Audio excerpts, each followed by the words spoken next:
भारत का अंतरिक्ष कार्यक्रम एक बार फिर से सुर्खियों में है।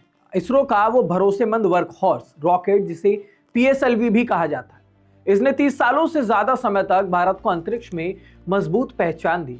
लेकिन पिछले साल एक झटका जरूर लगा था। अब 12 जनवरी 2026 को पीएसएलवी कमबैक करने जा रहा है। और आपको बताएंगे कि आप सोच रहे होंगे कि आखिरकार ये पीएसएलवी है क्या भाई। तो ये पीएसएलवी की पूरी कहानी आपको बताएंगे, वीडियो अंत तक जरूर देखिएगा, क्योंकि इसमें आपको पता लगेगा कि इसे इसरो का सबसे भरोसेमंद रॉकेट क्यों कहा जाता है और इस बार क्या खास होने वाला है पीएसएलवी CX-2 मिशन में। नमस्कार, मेरा नाम ऋतिक ठाकुर है और आप इस वक्त द हिंदी टॉप देख रहे हैं। पीएसएलवी यानी कि पोलर सैटेलाइट लॉन्च व्हीकल 1993 में ये पहली बार उड़ा था और तब से इसरो का सबसे ज्यादा इस्तेमाल होने वाला रॉकेट बन गया।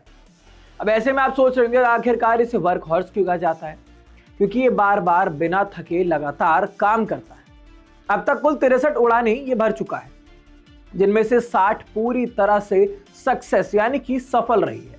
इसकी सफलता दर 95% से ज्यादा है। ये रॉकेट छोटे छोटे 100 ग्राम के क्यूब सीड से लेकर के 1700 किलो तक के सैटेलाइट्स को सटीक ऑर्बिट में पहुंचा देता है। और सबसे कमाल की बात यह है कि एक ही उड़ान में कई सैटेलाइट्स। साल 2017 में पीएसएलवी ने 104 सैटेलाइट से एक साथ लॉन्च करके विश्व रिकॉर्ड बना दिया था। पीएसएलवी ने भारत के सबसे बड़े सपनों को अंतरिक्ष तक पहुंचाया है। चंद्रयान 1 चांद की सतह पर पानी मिला। मंगलयान पहले ही प्रयास में मंगल ग्रह की कक्षा में।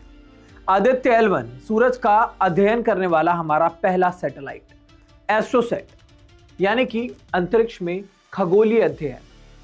इनके अलावा सैकड़ों विदेशी सैटेलाइट्स भी इसी ने लॉन्च की है। NSIL के जरिए कॉमर्शियल लॉन्च करके भारत को करोड़ों की कमाई भी हुई।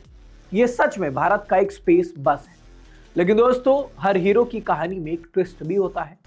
तो मई 2025 में पीएसएलवी C61 मिशन के दौरान तीसरे स्टेज में समस्या आई। चैम्बर प्रेशर गिर गया, थ्रस्ट कम हुआ और EOS-09 सैटेलाइट ऑर्बिट तक नहीं पहुंच सका। यह पीएसएलवी की सिर्फ तीसरी असफलता थी 63 उड़ानों में। लेकिन इसरो ने हार नहीं मानी। पूरी टीम ने रात दिन मेहनत की, नए सुधार किए, बेहतर नोजल कंट्रोल, मजबूत कैसिंग। और उसके बाद अब यानी कि 12 जनवरी 2026 को सुबह 10:17 पर श्रीहरिकोटा से पीएसएलवी C62 उड़ान भरने जा रहा है। यह इसरो की 2026 की पहली ऑर्बिटल लॉन्च होगी और पीएसएलवी की ये 64वीं उड़ान। इस मिशन का मुख्य पेलोड है EOS-N1, जिसे अन्वेषा नाम दिया गया है। ये hyper spectral earth observation satellite है, DRDO ने बनाया है। रक्षा के लिए बहुत ज्यादा महत्वपूर्ण, जमीन पर छोटी छोटी चीजें भी साफ दिखा सकता है। पर्यावरण मॉनिटरिंग में मदद करेगा और सबसे मजेदार बात इसमें यह है कि अकेला नहीं जा रहा। 18 अन्य को पैसेंजर सैटेलाइट्स भी इसके साथ जा रहे हैं, जिसमें भारत और विदेश से Nepal, Spain, Brazil, UK, France आदि के भी पैसेंजर्स, जो को पैसेंजर्स हैं, उसके साथ जा रहे हैं।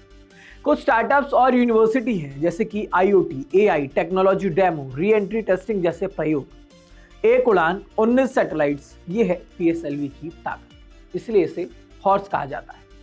अब सवाल ऐसे में यह है कि SSLV, LVM-3 जैसे नए रॉकेट्स भी आ रहे हैं, तो पीएसएलवी क्या रिटायर हो जाएगा? जी नहीं।